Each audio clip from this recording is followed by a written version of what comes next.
Hello everyone, কেমন আছো তোমরা সবাই? আশা করছি ভালো আছো। তো আমি অনেক ভালো আছি। তো দেখতেই পাচ্ছ তোমাদের সুইটি সুন্দরী এখন রাক্ষসী ডাকিনী যুগিনী হয়ে গেছে। তো বড় বলছিল তোমাকে একদম ডাকিনী যুগিনী রাক্ষসী পেতনি লাগছে, মানে কোনো কিছু বলতে বাদ দেয় না আমাকে, সব কিছুই বলে। তো বলছিলাম তো দেখো ডাকিনীর একটু প্রসেস দেখাচ্ছিলাম একটু। আমার এসব ঢং করতে ভীষণ ভালো লাগে, আমি সারাদিন এসব ঢং টং করি, আর আমার বর দেখতেও ভীষণ ভালোবাসে আমার এই ঢংগুলি। তো এই দেখো আমার ফাইনাল লুক কেমন লাগছে আমাকে বলো।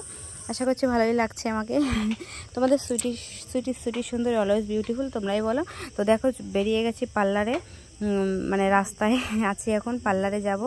তো পার্লারে গিয়ে দেখি কি কারেন্টে, তো বললো যে চলো, দেখো পার্লারে গেছে, বলছে কারেন্টে চলো একটু বাজার থেকে ঘুরে আসি। তারপরে গেলাম বাজারে, গিয়ে দেখি কী সব ভুলভাল বলছি আমি, গুলিয়ে যাচ্ছে সব আমার।